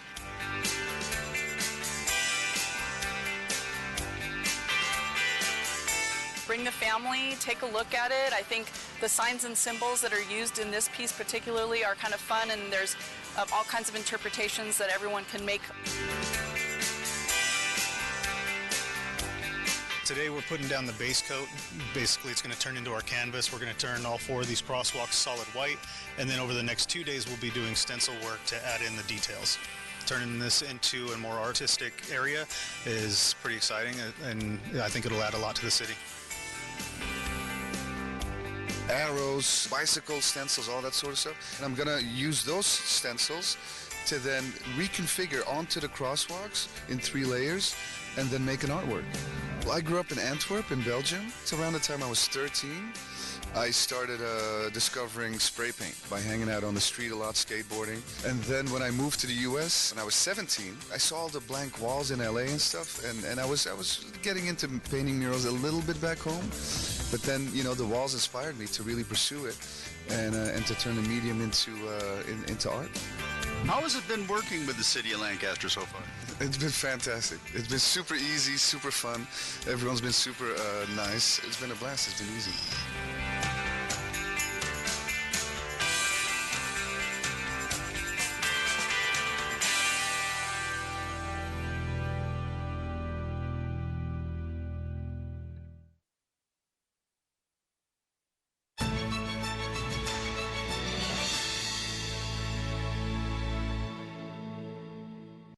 We're here at Kaiser Permanente in Lancaster with Dr. David Bronstein, who's going to talk to us about ways you can keep you and your family safe from this year's flu virus.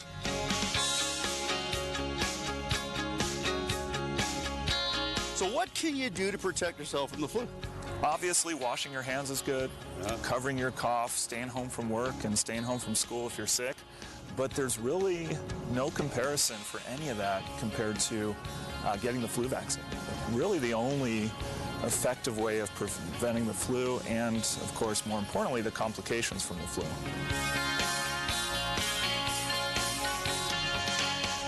Tell me about this year's flu. This year, the strain that we're seeing is one called H1N1, which is, if you remember back to 2009 for that swine flu pandemic, that's the flu we're seeing again this year.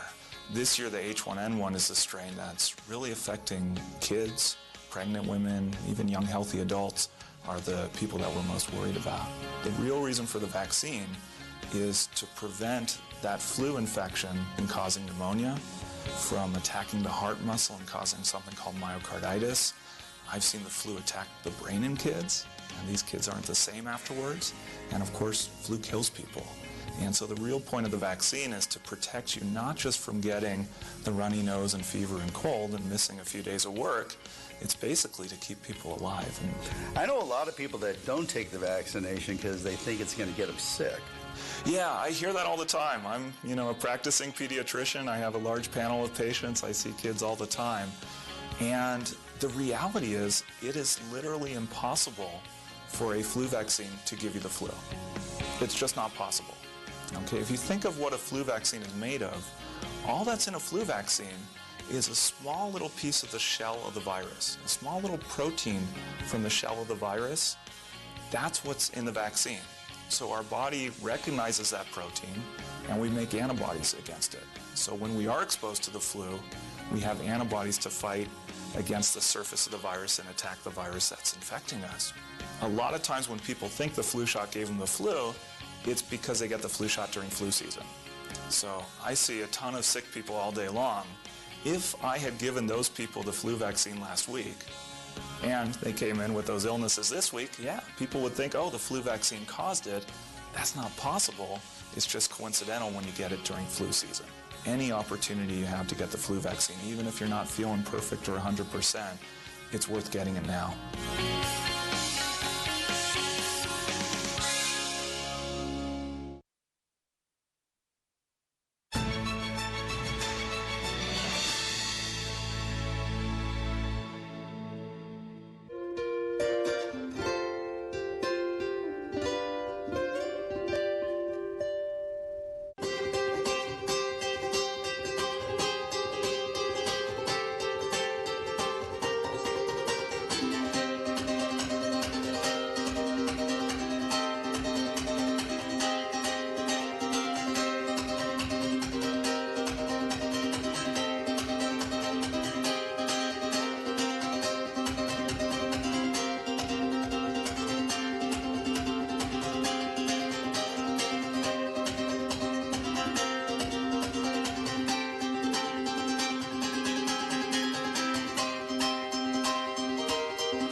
Hi, I'm Senator Scott Wilk. And I'm Assemblyman Tom Lackey.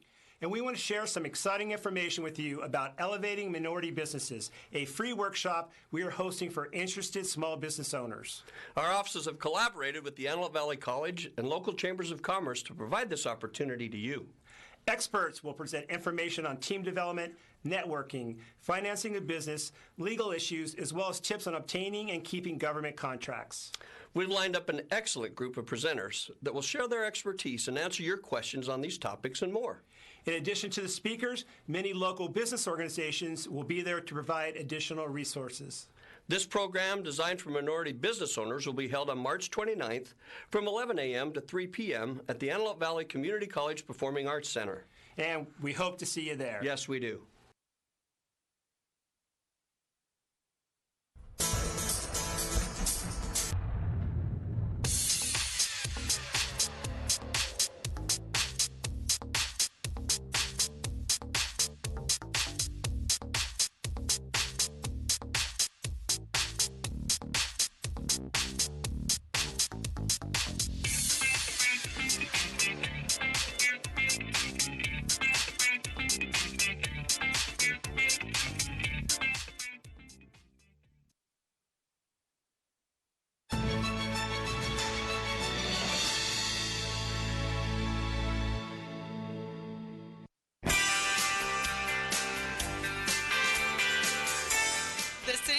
installing a mural set that are all in the crosswalks here at Ehrlich, and it's a part of our goal to beautify and culturalize the downtown district. Signs and markings crew, they're cleaning up and getting ready for the artists to come, and then they'll start laying down the groundwork of layers of paint. With traffic safety and administrative community services is another department that we're working with on this project. It's really nice to see all of us working on different elements of the project.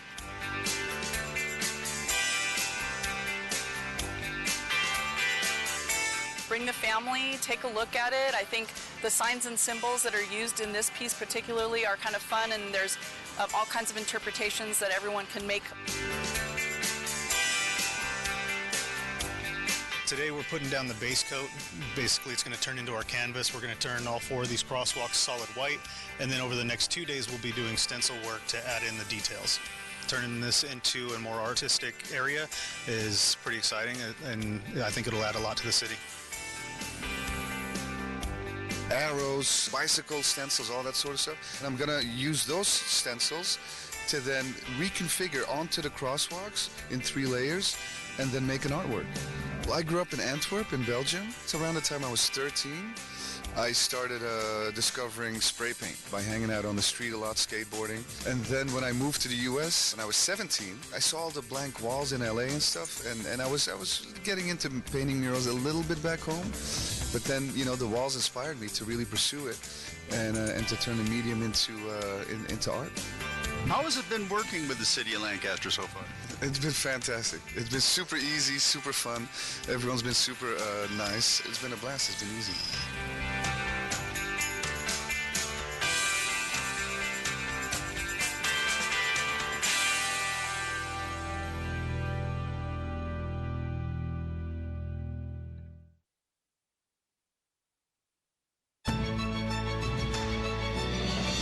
LTV is brought to you by City of Hope.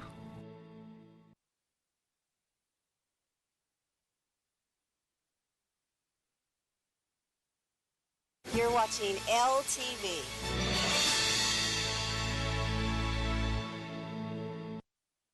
BYD stands for Build Your Dreams. A year ago, last September, you would have been standing on a parking lot of dirt, helping us break ground with our gold-plated shovels. 12.5 months later, we're standing in a finished facility.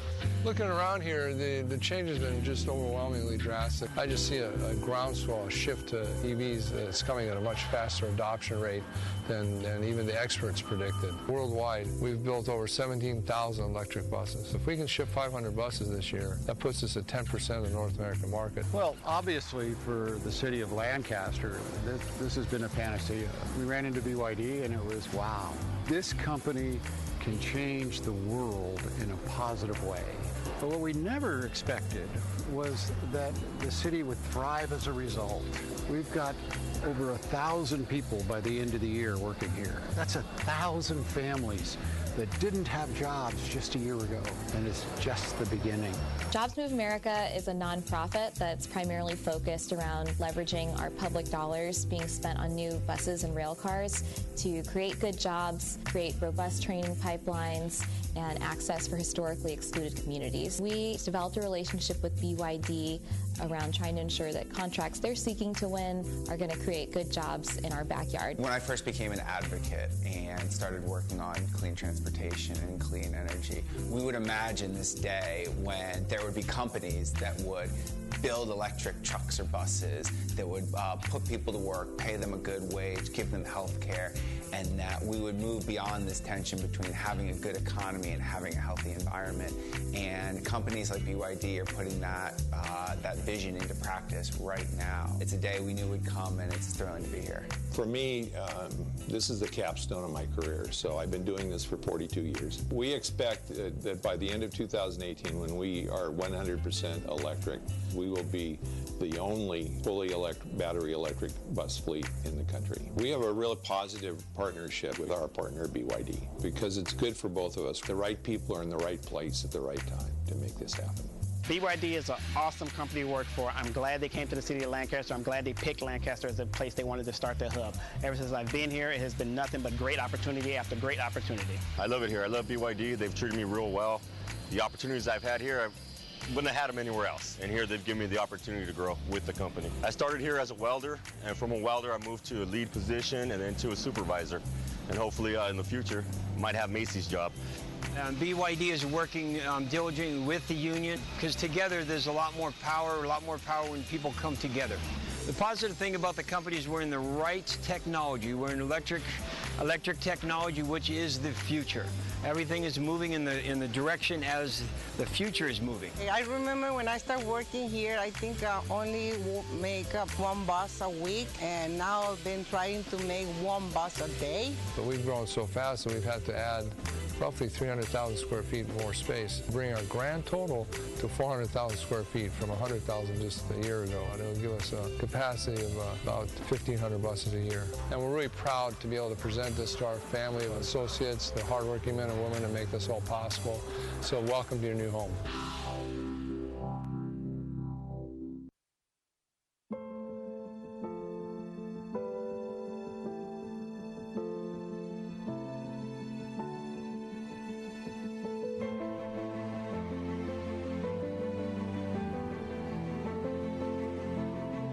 The most important reason for me to work here is the innovation. I love to try out new things. I love to see how things work and to know that I'm a part of that. I enjoy working here. I've learned a lot. I enjoy welding, fabrication. I've been able to go to a higher pay. It's exciting working for an electric bus company where, you know, it's helping out the environment, it's efficient. I feel proud to be one of the first employees. I'm very happy.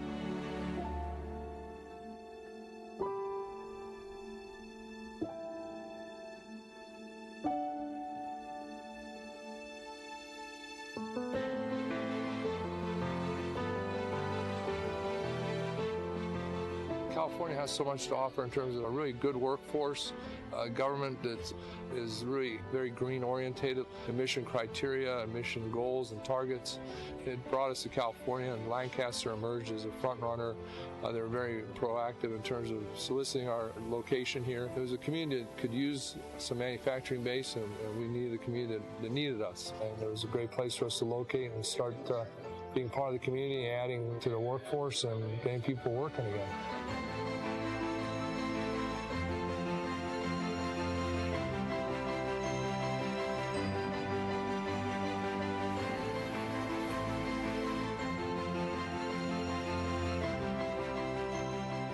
I think it's the way that we can save our planet.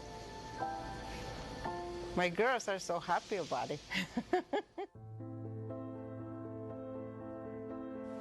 I was working as a welder prior to this. Salary-wise, the pay here is much better, and which is always a plus when you have a family. But the environment here is a lot better than other places that I've worked, and that keeps me around. I've been working in this company almost 2 years. Why apply here? To be close to my house, and I don't have to commute every single day for about 45 minutes, and I can spend more time with my family. I enjoy working with my fellow coworkers, and we keep it clean, we keep it safe here. There's a big priority on safety at BYD. Salary is a very big improvement from what I used to make. Benefits are a lot better. I've came from different places that you live paycheck to paycheck. Being the only one working in a household, they understand that. So I think their value is there, and a lot of companies don't really care about that. The other one is I like doing electronic. They give me the opportunity over here doing what I like. We absolutely want this to be a great place to work. We want them to come here and be happy. We want them to work happy during the day. We want them to like each other. We want them to like us. We look after their safety. We look after their families. We have a good benefit program. And we try to do a lot of things to make it a very inclusive company in terms of socializing, Christmas parties, summer barbecue, and things that hopefully will bring the workforce together. I feel good when I get up in the morning to come to work, where when I used to work at other places, I didn't want to go to work. I'm really